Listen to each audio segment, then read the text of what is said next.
Welcome to today's webinar. Today we give you an introduction to the new Dlubal API for RFEM 6. My name is Andreas Hörold. I'm responsible for marketing and PR in the company Dlubal Software. For instance, the German and English webinars, technical content of the website, newsletters, and so on. I will be the moderator today, and I will answer your questions during the webinar. My colleague Florian Hiddemann will be the presenter today. He's member of the product engineering team for RFEM 6. He knows a lot about the API for RFEM 6, and he's the main responsible person for the add-on optimization and costs. Okay, I show you how you can ask questions. At first, I switch off my webcam so you can see the full screen. If you have a question, just press the button with the question mark, then enter your question in that field, press send, and I will receive your questions and I will answer you. The other way is to watch the entire webinar and email questions to info@dlubal.com. Okay, that's at the moment all from my side. I hand over to Florian. Florian, it's your turn. Yes, thank you very much, Andreas, and welcome to our webinar to introduce you in our new API for RFEM 6, and RSTAP 9, R section 1 will follow in the near future. This is a Python-based solution to model, calculate, and get results in our well-known flagship software RFEM 6 for the start. And for the second generation approach here with Python, we choose a switch to another technology. Our first generation based on the SOAP protocol, and this as our second generation approach switched to gRPC with protobuf. And for you as a user, this means an enormous advantage regarding processing speed. From our internal testing, it is about 10 times faster in processing informations and steering commands than our first generation approach. But as every time, this really depends on your own use case and workflow you are actually using. So what would I like to show you in this webinar today? This is meant as a first step-by-step tutorial to get everything you need, get running, getting started, get a principle overview how this new API is working. We will have a look on the prerequisites you need on your system to start working with it, go through the installation process, how to set up the new authorization using API keys, and we will have a look on some boilerplate examples. And what you can see here, I prepared some units, some lessons to guide you through the new operations and how is it working step by step, really getting from a tutorial level to some examples for real usage in the program later on. And after we have an initial setup demonstrated and explained something about the principle, working with the RFEM objects, working with our input objects and the actual API commands, I will show you an example of a single span beam, because we all understand this very well from a technical point of view and can focus then on the IT stuff around it. Maybe if some time left, we can have a short look into the class-oriented approach, working with this API on an example of a steer frame. And in the end, I would like to show you a nice example made by my colleague Robert Milrath, which is showing off a parameterized steel hall with a self-made graphical user interface, just to give an idea what is possible for modeling complicated and complex structures with our API. To give you a taste what is really possible with this, if you have no further experience with APIs in your background since now. In the end, as always, we like you to give a first glance in our next steps, what is coming next in the Dlubal API world. So let's start how do you get some information? Where's your point to look at if you are looking for documentations and so on? You can use our website, and we have quite a comprehensive documentation. Here over solutions, Dlubal API, and here with API documentation, you can jump into a separate area here on the website. This is your main source of getting started information and later on detailed information about the commands and model object itself. Everything which I will show you today here is in principle also available via this website if you have to if you feel the need to have a look on that later on. The application commands here for our package, they are available in this applications API part, and the model objects, and these are the messages, the content you are sending over the API commands, they are documented here. And if you are familiar with our RFEM structure navigator, it should feel some kind of familiar, because big improvement from my point of view is that we try to align the structure in the API with the structure of the program itself and the navigator, but I will show that later on in the demonstration. Besides of the examples here in the webinar, you also have here access to some other examples like a cantilever, silo, and some other nice models to get a feeling about the commands and what they actually do, as well as release information. So how to get the package, where should you go to use it, and how to install it?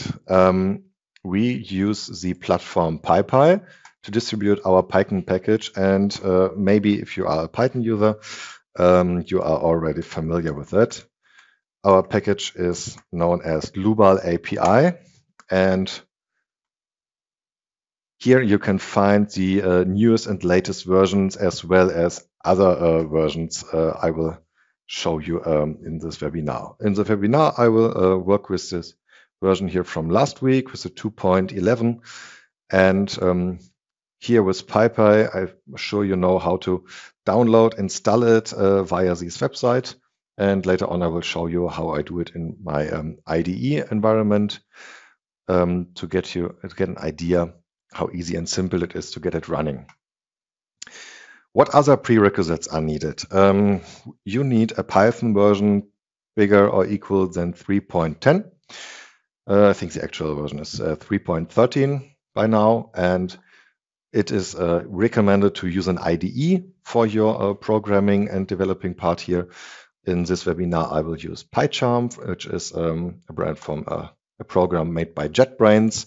It is a free community edition here. And in our company, Visual Studio Code is also very likely. It's recommended for the internal usage here. So what is really important at first to have a look on is that the program version of RFEM is compatible with the package version from Dlubal API. I show that later in the program when we go to the installation process. And you need an active license for this product. Please contact our sales department, our salespeople. Write an email to support@dlubal.com if you are not sure about that. And then we can find some solutions for you. We are already developing some ideas how to get you a free testing access for your testing purposes if you are not ready to buy something here. But today we will focus on the idea what it is, how to use it, and how to get this run. So let's jump in and install the package we needed and get this basic setup in the IDE running. So what I prepared for you is this little project here with some units. We go from each unit to demonstrate some specialties around our new API. And in the first place, if there are nothing is installed yet, I can here in my IDE every modern IDE has something like this, especially the one which are supporting Python. Yeah, they are capable to run and install the latest or special versions of the API package. So for this webinar here, I'm using 2.911. And we remember it is really important to have a look on the RFEM version of the main program version as well.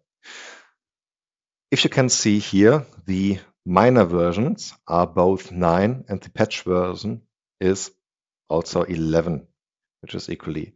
And this is really important because both the RFEM program and the Dlubal API package is released every week in a new version. And it is highly recommended to use the same version for the main program and for the Dlubal API version.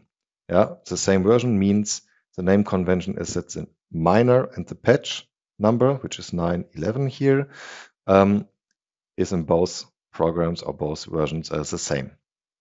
This ensures compatibility about features, special functions, and so on. And we try to avoid some unintended behavior by that. Of course, it is from a technical side possible to work with the older or newer version. That the RFEM version and the package version isn't exactly the same, but this could lead to very unintended behavior. And for production use or even for development purposes, it's not recommended to do that, to mix it up. So please have a look on that. So what else do you need to check if it's your first time using this? Go to your program options and check if this little checkbox here is activated. This is our new version for the API, the second generation. API service gRPC. This is what we call Dlubal API on the website, and which is our second generation. The old one by now is the web service SOAP, which is here marked as depreciated. And we can here, by click on this little icon, check if the server port is 9000, which is the default value for this. If it's activated and port 9000 is set it up, everything is right. And you can confirm that by clicking OK. So we have the package, we have the main program set it up. What else do you need? You need to authenticate with our new API. And for this reason, we go to the extranet, to your account. I already logged in here in my extranet account. And under this register here, API and Cloud, API 2, my API keys, I can create and manage all my keys which are used as kind of a password, as kind of a marker which let me access the API in my license. So what do you need to do? If you have a project, if you have something to work with the API, you can create your own API key. The license you will purchase is valid for the whole company. And if several users, several projects, several topics are working with the over the API, you can create several and more API keys than users and use cases in your company. And because we have a new billing structure, where some calls are they need Dlubal credits, to use them in the API. And with these API keys, you manage the sessions, the paid requests, and you can track the whole usage of the API in your extranet. So what I already did is I created a webinar and a second test key. And please do never share these keys to anyone else than yourself or your very high trusted colleagues in the company. Because if someone has your key, he can use it and do some operational business, and it will cost your money from your company in the mean case. So this is highly important. It's a security sensitive information here. So what I'm doing here, please never record this key in a webinar and distribute it afterwards on the website. So I will delete every key you can see here after this demonstration.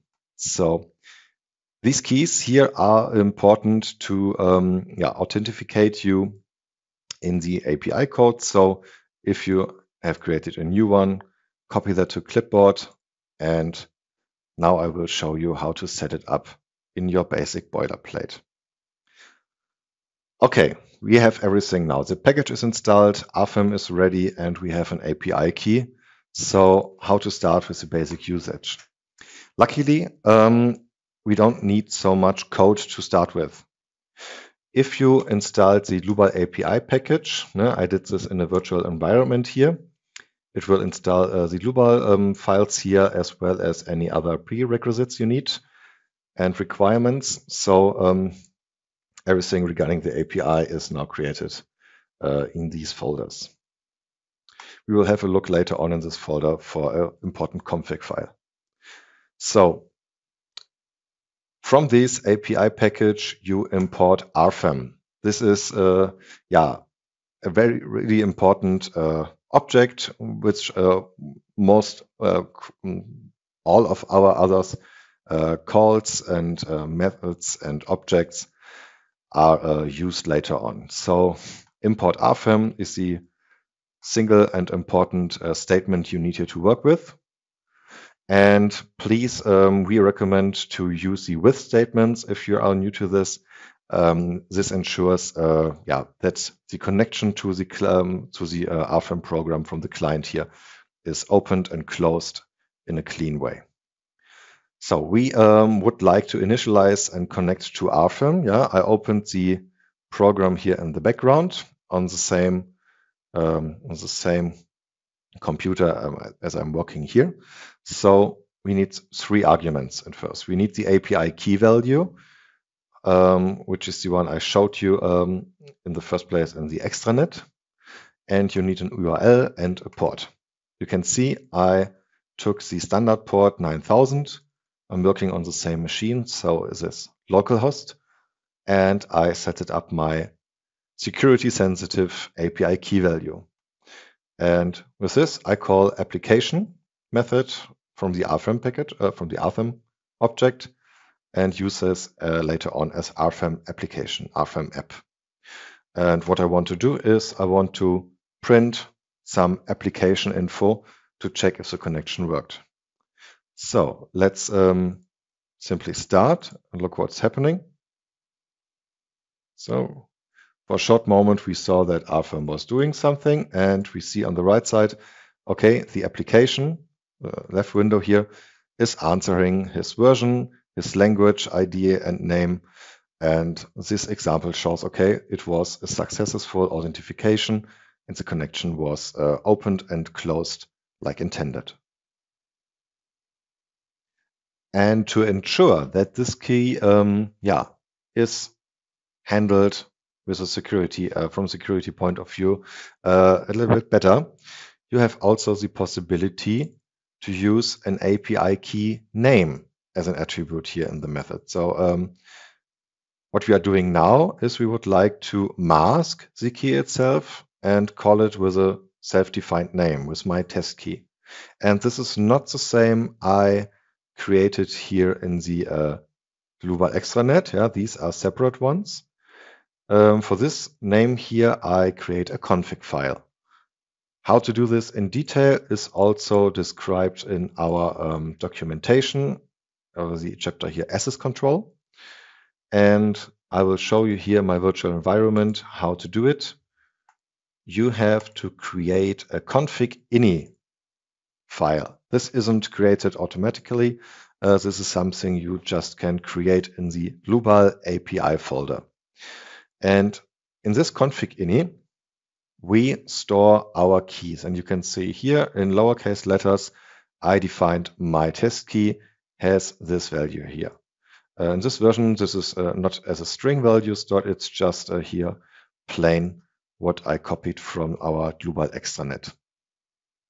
And if you have this config file and it starts with these brackets here, API keys, this is important that the program identifies it.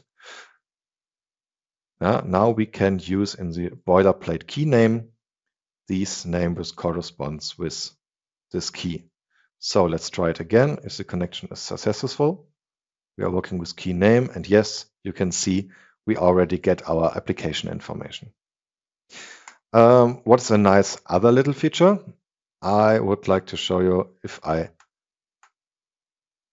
delete this line default and I run this program here again.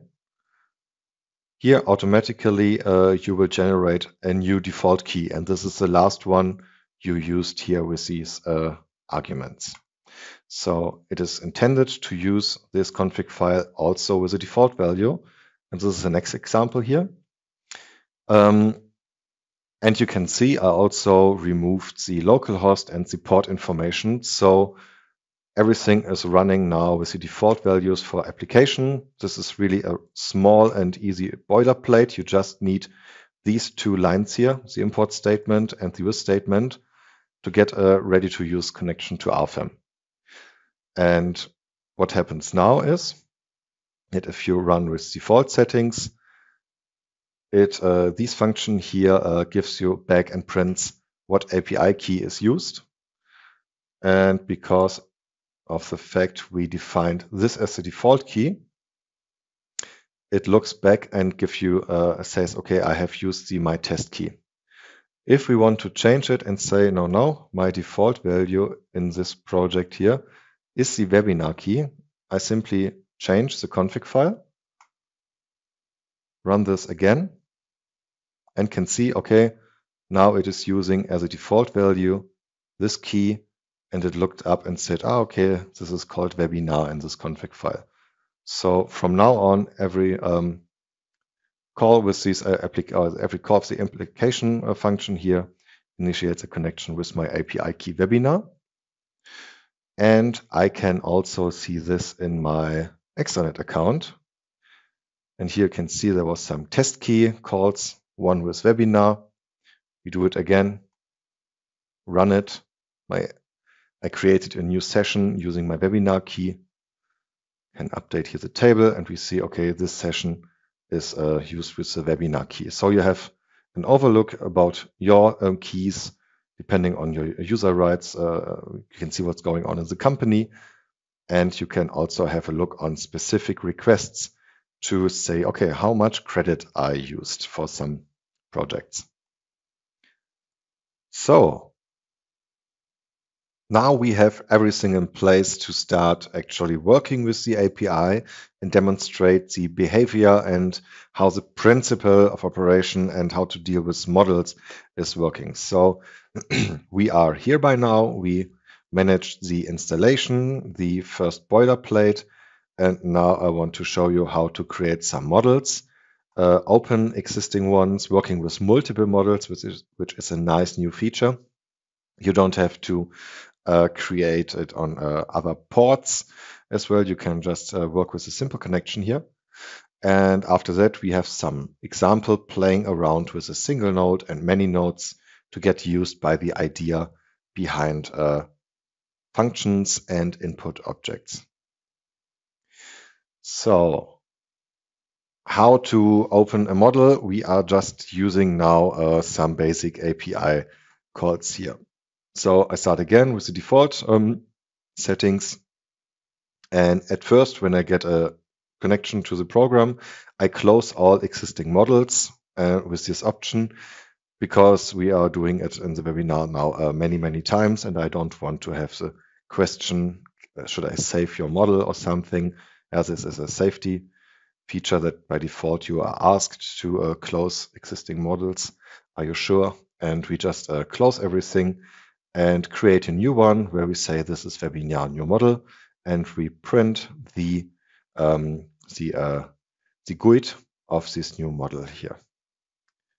So I will run this and open RFEM. But you can see what is going on. In the right column here, you can see what the console in Python is printing. So this worked quite fine. We have a new model here. And like intended, we are printing now the GUID via the call getActiveModel. Every model which is created in the RFEM application gets a global unique identifier. So if you store or if you get this value for later work, you can change models with that and identify them in a session. If you want to work with multiple models, this is a nice improvement here. And I show you just a basic example what I did here to work with it. Let's say we create a Python dictionary which is able to store models. And to create a new one, I use the same function we saw in the last example, create model, and I call this model A. What I'm doing now is I store the value which I get back from this function here into the dictionary under the key model A. And this call here gives back the GUID, which you also can see by getActiveModel. So model A will have a GUID stored under the key model A. And I show you this key by asking the same like last example, getActiveModel, just to have here an idea what is happening. Then we will create another model. It's called model B, doing the same what this block here is doing. And then we print the dictionary with the keys and the values. The values are the GUIDs of these models. And then we can just switch to from one model to the other one, because model B is the last one which is created. This is now the active model then. And we go back to model A by using the GUID which is stored in our dictionary and asking, okay, set the active model to the model ID from model A. So let's see how it is working. So in first it creates model A, then model B. You can see this here, and then we switch back to model A. And on the right side you see it. Here's the first GUID of model A. This is the active one then. The second one, model B, is created with this ID. RFEM switched as an active model to this one. This is stored in our dictionary, and I can change back to model A with just a simple call. And if you are in an active model, every other API call is using this model for manipulation. So you can have in one connection working with several models switching back and forth and get your information by runtime in which model am I actually and where do I want to go. Another important use case to work with models if you have already existing models as an own RFEM file. So here in this example, I will open a model from an existing RFEM file. This is stored and set it up here as an absolute path. It's in raw string. And we will just make our connection and say, open the model from this path. What we can show just here. I prepared a simple example model. So, and we can see it opened and get his model ID back. So this model here is the which is prepared, and I set it up other units here as a model setting where you can see it's not a fresh created one. Important to say, we are working with SI units here for all input values and for all output values, which we see later on in the results. Okay, this is now the installation and getting started part, working with multiple models. Showed you these ones. And now we change to the principle of operation, let's say, how to actually work with RFEM objects. We will have a look on the mapping of the structure navigator and the API structure, and how to deal with the properties and make new objects and update them and so on. So if you are familiar with the RFEM structure itself, you will see that our API is trying to get as close as possible to the structure in the navigator. Yeah, you have here some basic objects, structure core, structure advanced, we call it in the API, types for nodes, types for lines, and so on, nodal supports. And everything what you can see here and navigate through it, we are trying to replicate as far as possible with the structure of the API itself. So you have also structure core, which is lines, nodes, members. You have the loads, the loadings, and you have types for nodes, nodal support. Yeah, and this is really corresponding to the structure you can see in the main program. Just to give you a better insight where to look for some objects. So how is it working now? We start by creating a simple node. When we made a new model, yeah, this is called create node. First, I define my node with the wished properties.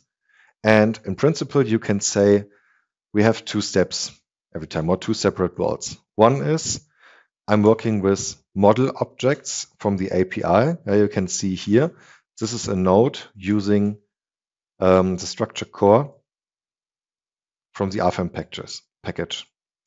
And this object here is used to define what I wish as a user to model in RFEM.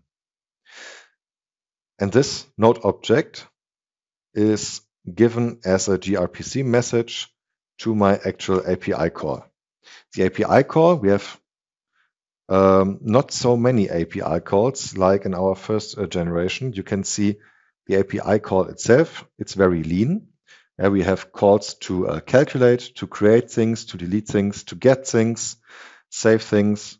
Some specialities like a plausibility check and so on, working with the models I showed you. But this is it really. There are 30 by 40 maybe in the future API calls and a lot of objects to define and transfer. And all properties, all model objects are defined by these model objects API. So this is important to understand. I define my desired object and send it via this call to RFEM and let RFEM model it. So let's have a look on it. What's happening then? It is now modeling this special node, and you can see it worked. I got a node with the ID 48, and it has the desired coordinates I defined here as arguments for my desired node object. What if I want to update this node to get a feeling how this logic is working? We are doing the same, but this time the model is called a change node. We define the same node like the last time. It has the same coordinates, the same properties, and create this one as well. What we are doing after that is I create another node, and I call it the same. It's now it's the next idea of my node. This object and this object isn't related at all. It's just I make a new wish. And my next wish is that node number 48 should have 6.66 as coordinate 1. If I would create that node again, RFEM would say, oh, no, you can't do this. Node number 48 is already existing. This is prohibited. For this reason, we use the update API function. And when I update an object, I transfer this new wish here to RFEM, and it checks, okay, this is another coordinate, and we will model it with the desired properties if possible. So if we are doing this, we should see at first a jolt numping from left to right. You saw it, jump from here to here. And now the node number 48 has the updated coordinate for X. So what if I want to call some properties from RFEM? Again, we create our famous node 48. And now I'm asking RFEM, okay, I want to have information about this object you have in your program. So I'm using the getObject method. Everything I show you here is for a single object. We have a special call respectively if you are working with many objects, and this is an important difference. So please have in mind there are calls for working with one object, and there are calls for working with a lot of different objects. So for now, working with a single object, I give a new object here and ask, I want to have an object back. And this object is described as a node with the ID 48. Again, this is another model API object than we defined here initially. And this is used as, you can see, as a dummy node to give RFEM the information. What do you want to have?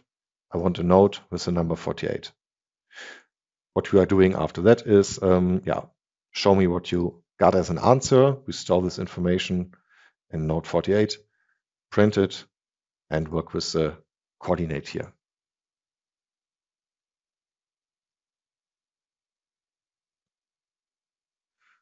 So you can see the properties here.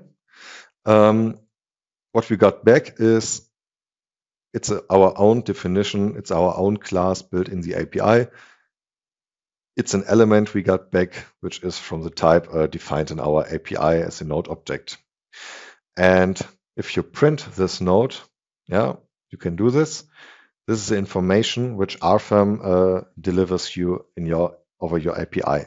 We have the coordinate 1, 2, 3, which we defined here, but there are also some other informations, like, for example, what type is this node? It's from type standard, obviously, because I never said what type should you be. Is it type on member? Is it a standard type? Whatever.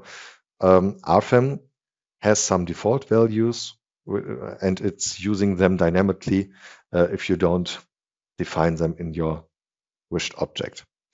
It's choosing a coordinate system if you don't do it, and has also some other internal informations which are used to check if something is generated or updated and so on. It also retrieves the comment, and since we do not define a comment here in RFEM, it's an empty string. But you can see there are more information than we define if you call that by RFEM. Okay, these are our basic functions for single items.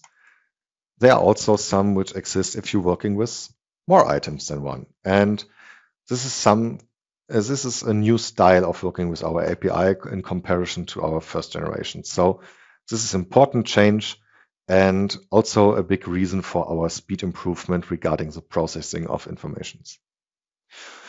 In this example here, we are now creating many nodes. And we are doing this by using one call. And this call is create object list. That's everything. And with this call, we will create 1,000 nodes. And this 1,000 nodes are defined via a helper function I wrote by myself here. It is just a list of node objects. And what is remarkable here, I'm using the RFEM structure core node object here. And you can see for this example, I don't use an ID for this. I just say, okay, this is a node object. I don't know what ID it is, but it has a coordinate X, Y, and Z. And I'm doing this by iterating here over a range, which generates me some coordinates for nodes, for 1,000 nodes. And what I'm doing here is every generated node object is stored in a list, this list of nodes. So what this is returning here is a list of 1,000 node items defined by our model objects API. And this list is handed over to the function create object list. And now you can see what's happening. Yeah, it will create all these 1,000 nodes in one step. And this really is important to work faster and maybe more structured with our new API here. So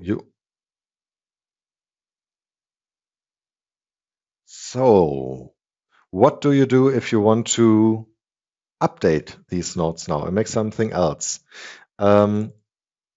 Since you don't have an ID of your nodes because we created them dynamically without giving an ID, yeah, you can do this. You don't have to use it. Also, you could give them an ID and just work with this later on.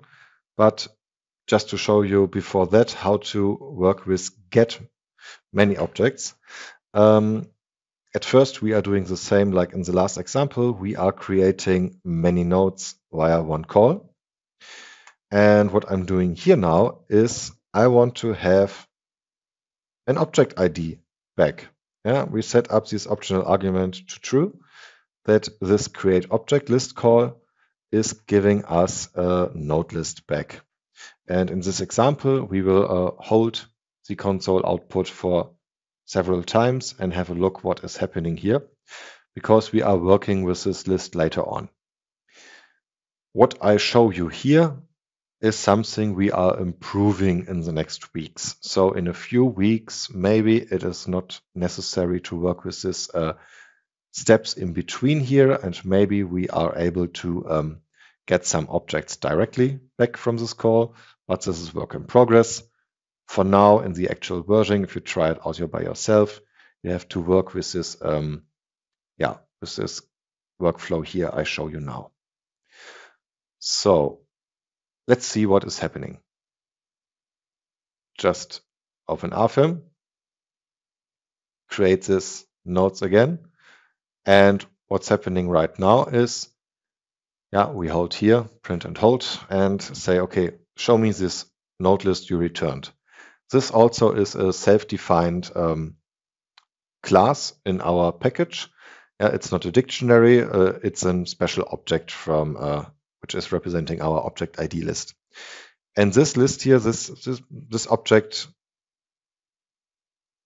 has all the node IDs and says, okay, this is an object from type node.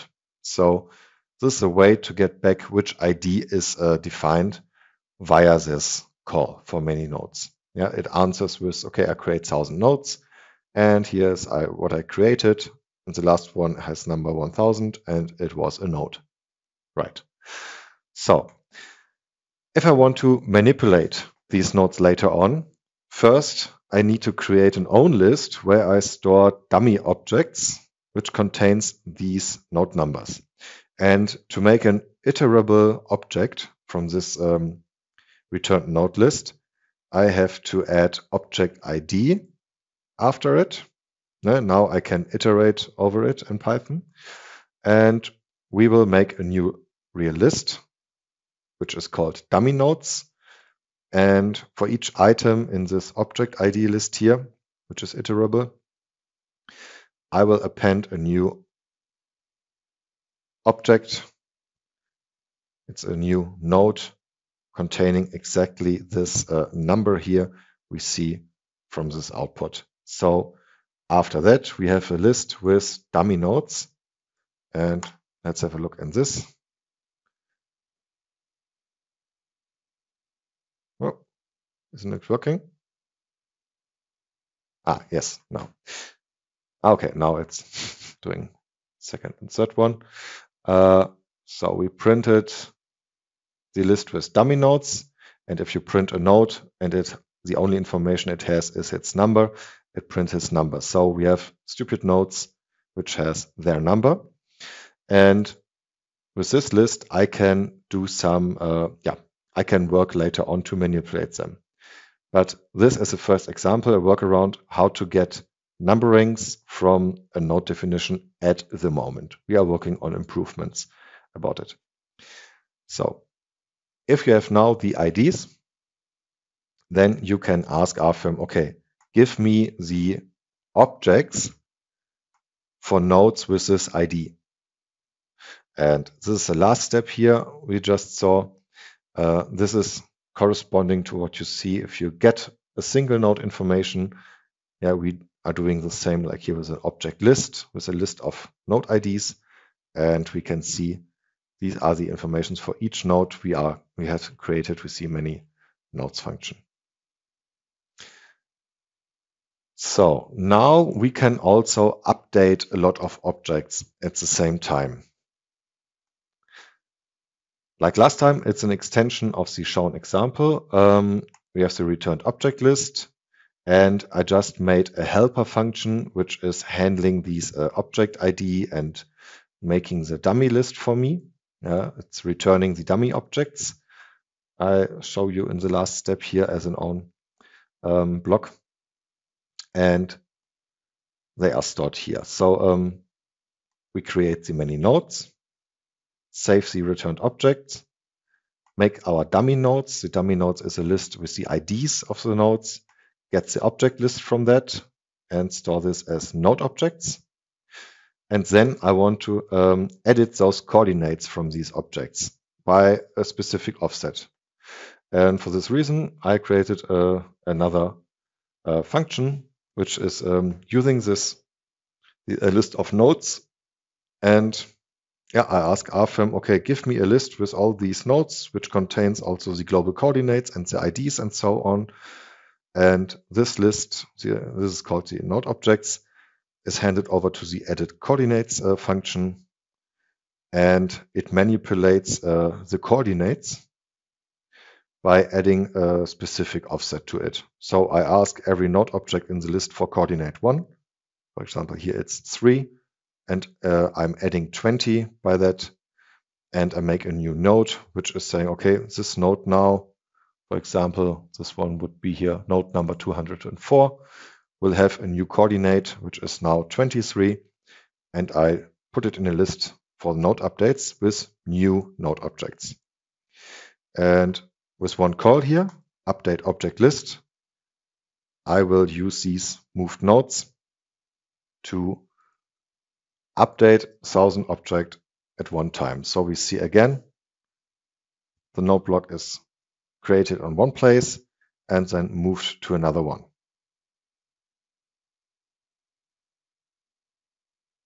So now let's dive in finally into the small real-life example of a single span beam. We will use the principles we got to know in the first 2 chapters here, playing around with nodes, and now go for other objects as well to model a single span beam. If you look closer here, we are doing exactly the same like with the nodes. We will slightly restructure it here to make this work within our own create and calculate function here. The single span example is split it in create and calculate, processing of results, and a main script which is calling both of them by importing these unit examples here. Let's have a look into create and calculate. We will again define all model objects with one creational call, create object list, you know that in the meantime. And the speciality is that we are defining all model objects in one list, not only the nodes. So if you can see here, yeah, we have the same small import with Dlubal API RFEM, and we have the nodes, we have the line, we have material, section, and member. Everything in this structure you already are familiar with. So if you have the RFEM object here, we can see there's, for example, structure core, and you got all your typical items here. You also have in the navigator tree of RFEM. Yeah. So if it differs, yeah, it's, for example, types for nodes, you can orientate by the structure in the RFEM navigator and see, for example, here the type. Oh, this is the completion is wrong in the meantime. Yeah, there's the types for nodes, for example, and then you can see the nodal support. And this is really the same structure you have also here in the RFEM program. So how to work with that? best practice is to put everything in one list on one level of hierarchy. So let's make a simple geometry list, a simple member list, and so on, and add them together later on. Yeah, working with lists in Python is very flexible and easy. You can just add them, and this gives back one list with one hierarchy with every object from every single list defined.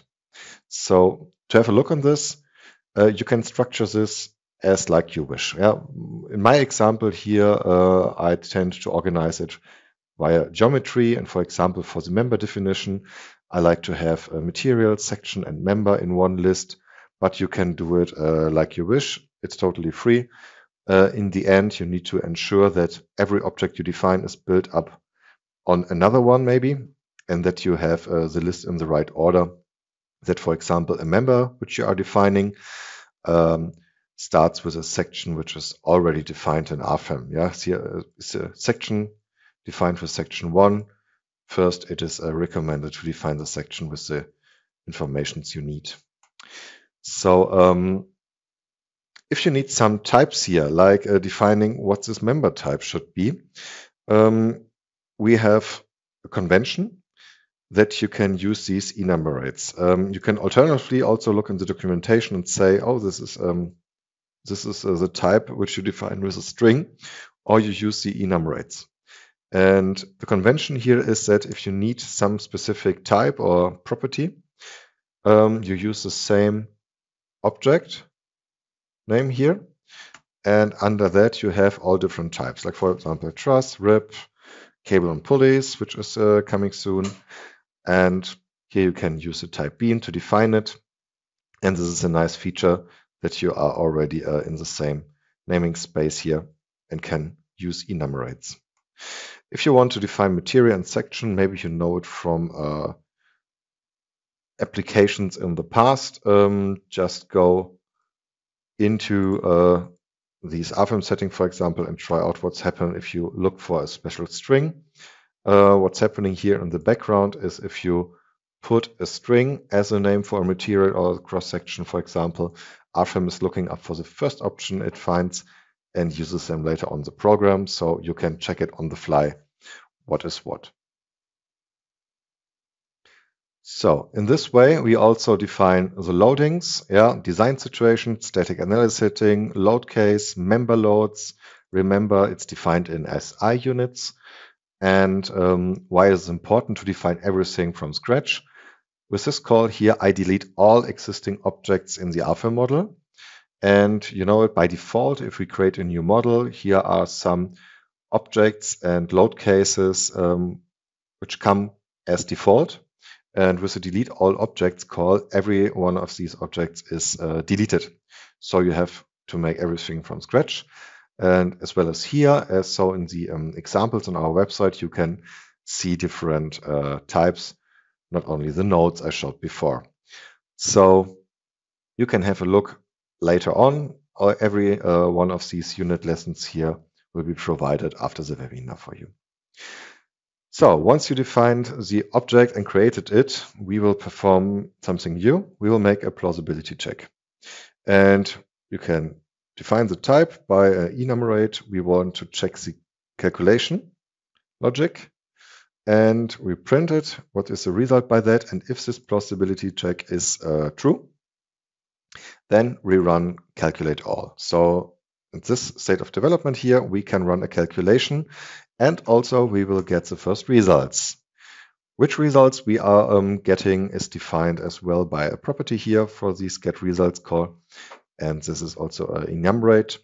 And by today, we don't have everything what we want to have for result tables here implemented, but there are some enumerates which are already working. For example, the results from static analysis for member internal forces.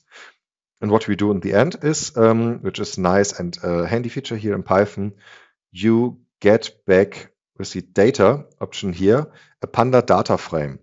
And with a Panda data frame, if you're familiar with Python, you know it's a very mighty and powerful module to work with big data and structures and series and so on. And I will use the Pandas data frame option to store it in a CSV file at the end of this call. And later on, we will read these results in and work with pandas data frame functions to set an index, sort it, analyze the maximum results here, just to give a first look how to work with results from our program. And the result format you will get, it's more or less directly orientated. This is the CSV we will get. It represents the table you can also view in RFEM. So the whole structure of getting results and so on is based on the structure here we get in the results table too. But let's see what happens in the program if we start it. So what happens here in the background, you can see it on the right side as well. The plausibility check was successful, true, so the calculation just started. You can see it here, bottom left. And now it is getting the results, processing them, and is printing out what we defined here in our little process script, just to give you an idea how this is working. And let's check what we found out. If I go to the serve rate here, activate the results, we looked for the maximum bending moment over of the y-axis. So it's 3.95 here in SI units, Newton meters. On the position X, 2.5 meters. The whole beam here is 5 meters. So this is plausible. And you can see if we have the results table for static analysis. And go, for example, in the results by member, this type of presenting the results and the internal forces here, this corresponds with the logic the CSV file is built up in the background. So if you get the results, it's more or less orientated to the logic you see in the result tables. Again, we try to make it as much as comparable to the RFEM structure, like with the navigator for input files, for input objects. So what do we have as a maximum object? 42.83, and we found the same value in the CSV files. So that worked quite well. And yeah, now you got an idea how to work with a full case of a small model. Calculate all is one of the API requests which costs Dlubal credits. And you can see if you perform this action, you will see a new API request in your extranet and see we used 1 credit for 1 solver run.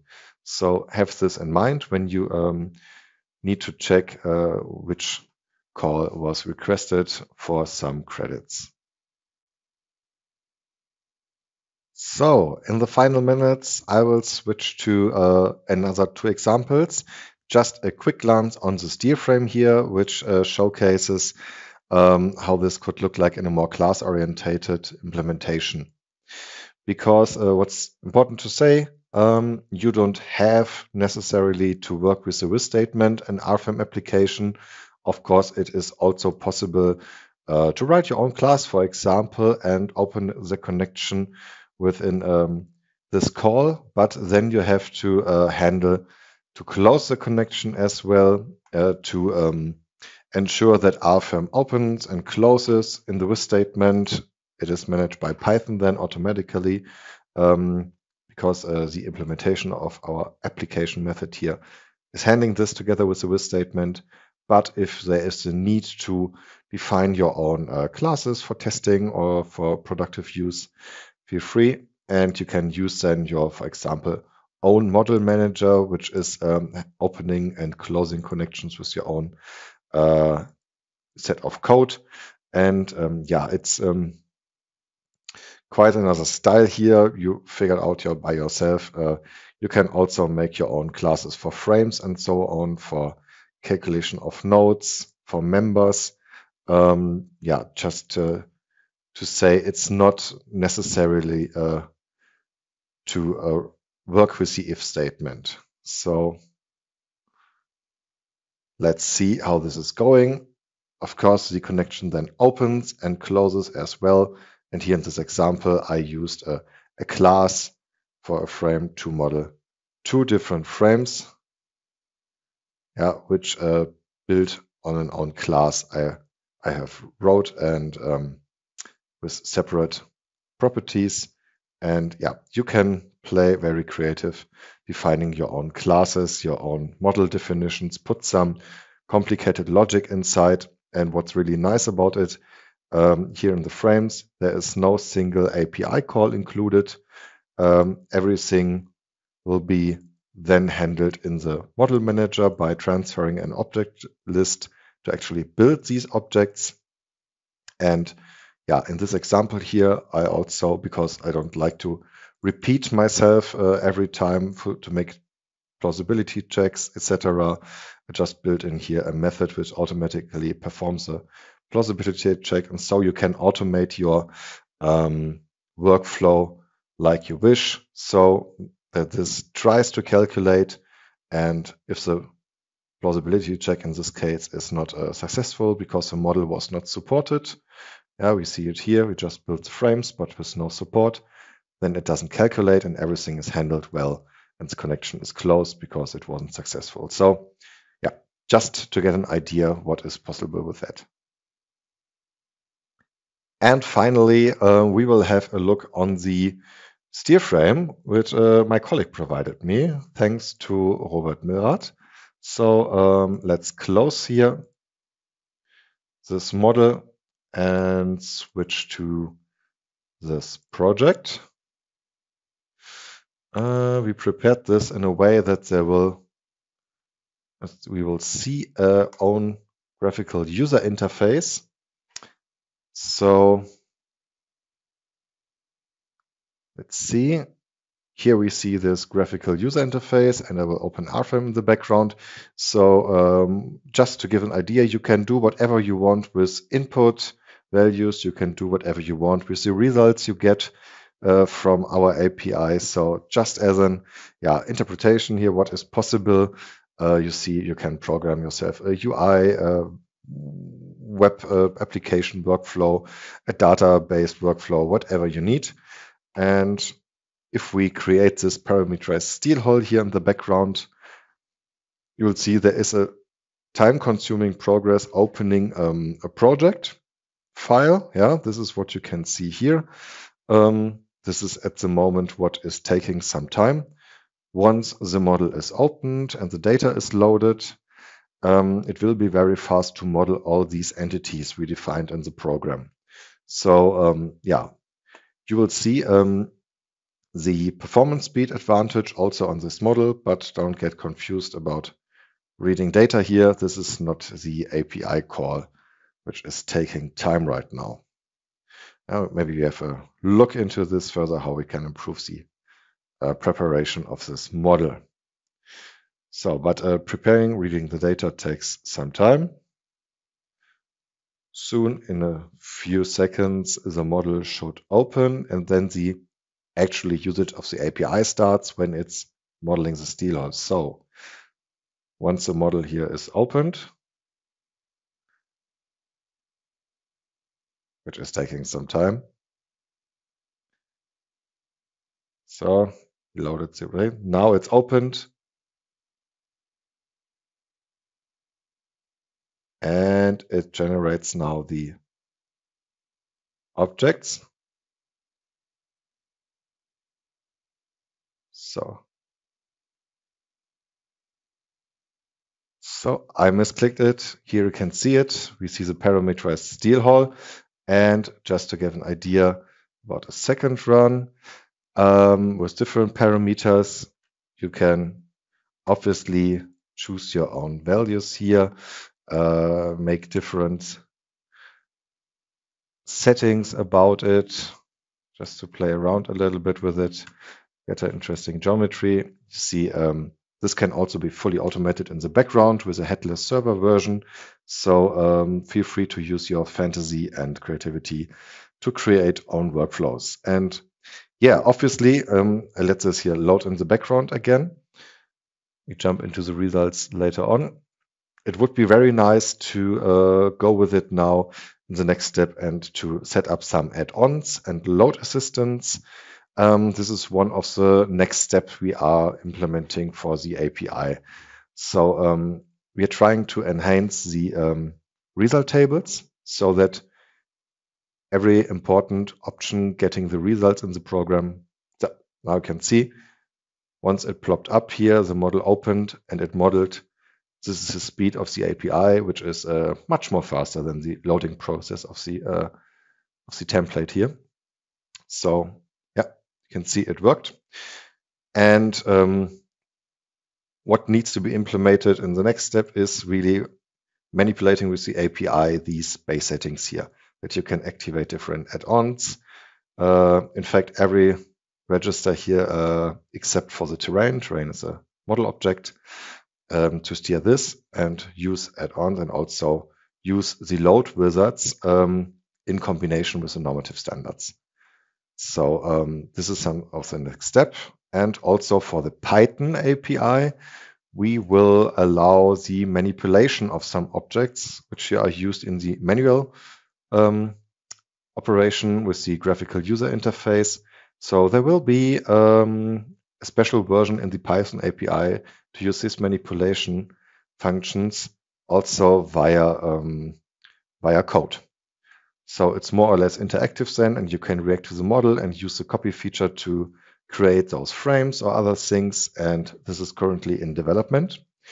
And also good news for those of you who are using the C# client in the past. Since we are using gRPC and protobuf, it is technically possible to build your own C# client. And we will do this in a basic version for you.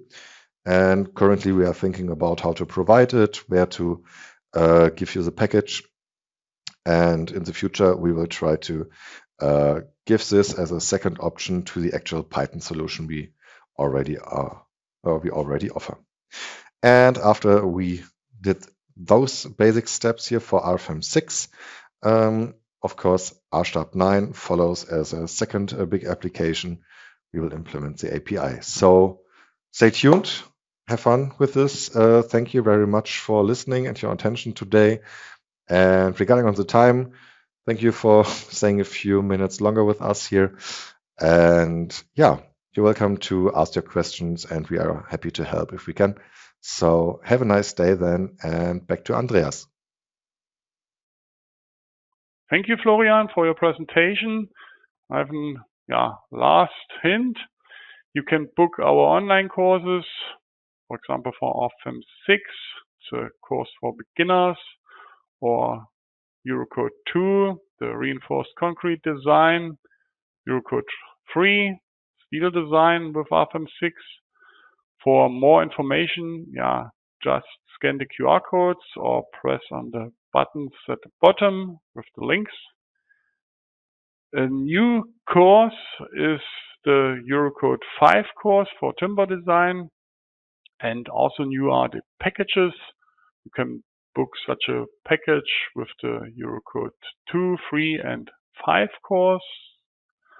And this package contains also RFEM 6 and the Eurocode courses. Okay, that should be also all from my side. I thank you for your attention. Thanks again to Florian for the presentation.